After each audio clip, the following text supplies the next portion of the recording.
Hi hello. ഇന്നത്തെ video ഗാർഡനിങ്ങിൻ്റെയാണ് കേട്ടോ. എനിക്ക് ഭയങ്കര ഇഷ്ടമുള്ള ഒരു കാര്യമാണ് ചെടികൾ വെച്ച് അതൊന്ന് എന്താ പറയുക വെജിറ്റബിൾസ് ഉണ്ടായി കറി വയ്ക്കാൻ എടുക്കുക എന്നൊക്കെ ഉള്ളത്. എനിക്ക് പൂക്കളെക്കാളും കൂടുതൽ സന്തോഷം തരുന്നത് വെജിറ്റബിൾസിൻ്റെ ഗാർഡനാണ് കേട്ടോ. അപ്പോൾ പാലക്കാട് കിസാൻ ബസാർ എന്ന് പറഞ്ഞിട്ടൊരു സ്ഥലമുണ്ട്. അവിടെ നിന്നാണ് ഞാനിതിൻ്റെ വിത്തുകളൊക്കെ വാങ്ങിയിട്ടുള്ളത്.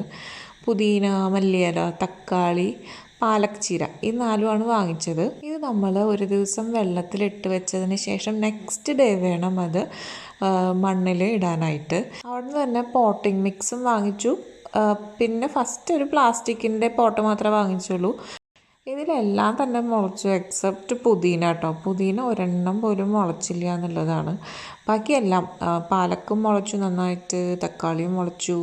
മല്ലിയില പിന്നെ ഞാൻ അങ്ങോട്ടും ഇങ്ങോട്ടും കുറേ പറിച്ച് നട്ട് അത് അവസാനം പോയി എന്ന് വേണമെങ്കിൽ പറയാം. ഈ പോട്ടിംഗ് മിക്സിന് നമുക്ക് വേറെ ഒന്നും ചേർക്കേണ്ട കാര്യമില്ല. അതിന് ഒരു 5 കിലോൻ്റെ ചാക്കായിട്ട് ആണ് വാങ്ങിച്ചത്. 180 ആണ് അതിൻ്റെ പ്രൈസ്. പിന്നെ ഈ പോട്ട് ഞാൻ അതുപോലെ സെയിം പ്രൈസ് 180ക്ക് തന്നെയാണ് വാങ്ങിച്ചത്. ഇതിൻ്റെ റേറ്റ് കുറഞ്ഞതും ഉണ്ട് കേട്ടോ. ഇത് വെർജിൻ പ്ലാസ്റ്റിക് ആണ്. അതായത് മറ്റേതൊക്കെ വീണ്ടും റീയൂസ്ഡ് ആയിട്ടുള്ള പ്ലാസ്റ്റിക് ഉപയോഗിച്ചിട്ടുള്ള ചട്ടികളുണ്ട്. അതിന് ഇത്ര റേറ്റ് ഇല്ല. അത് റേറ്റ് കുറവാണ്. 60, 55 ആ റേറ്റിലുണ്ട്. നമ്മൾ ഫസ്റ്റ് ഫ്ലോറിലൊക്കെ ചെടിയൊക്കെ വെക്കാനാകുമ്പോൾ ഇങ്ങനത്തെ പ്ലാസ്റ്റിക്കിൻ്റെ പോട്ടും അതുപോലെ തന്നെ ഇതുപോലത്തെ പോട്ടിംഗ് മിക്സും ആണെങ്കിൽ അധികം വെയിറ്റ് ഉണ്ടാവില്ല. നമുക്ക് അങ്ങോട്ടും ഇങ്ങോട്ടും എടുത്ത് വെക്കാനായിട്ട് അത്ര ബുദ്ധിമുട്ടുണ്ടാവില്ല. ഞാൻ പിന്നെ അതിന് ശേഷം ഓൺലൈനായിട്ട് കുറച്ചും കൂടിയും പോട്ടുകൾ വാങ്ങിയിട്ടോ. അതിന് 90 റുപ്പീസാണ് ഞാനിപ്പോൾ ഈ വാങ്ങിച്ചിട്ടുള്ള ഒരു പീസിന്. അങ്ങനത്തെ ഒരു 3 പീസ് വാങ്ങിച്ചു.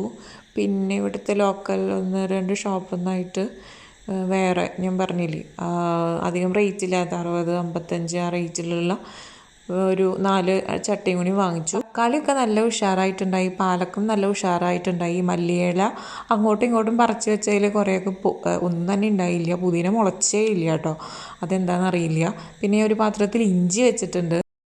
പിന്നെ കുറേ മുളക് വെച്ചിട്ടുണ്ട്. അതുപോലെ ഗാർഡനിങ് ഇഷ്ടമുള്ളവരുണ്ടെങ്കിൽ ഒന്ന് കമൻറ്റ് ചെയ്യണേ.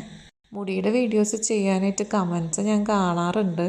ഞാൻ ഇടാത്തത് വേറെ ഒന്നും കൊണ്ടല്ല. എനിക്കങ്ങനെ ഹെയർ സ്റ്റൈൽ ഞാനങ്ങനെ കുറേ പരീക്ഷിക്കുന്ന ആളുമല്ല. ഹെയർ കെയറിന് വേണ്ടിയിട്ട് ഞാൻ എഫേർട്ട് എടുക്കുന്ന ആളുമല്ല.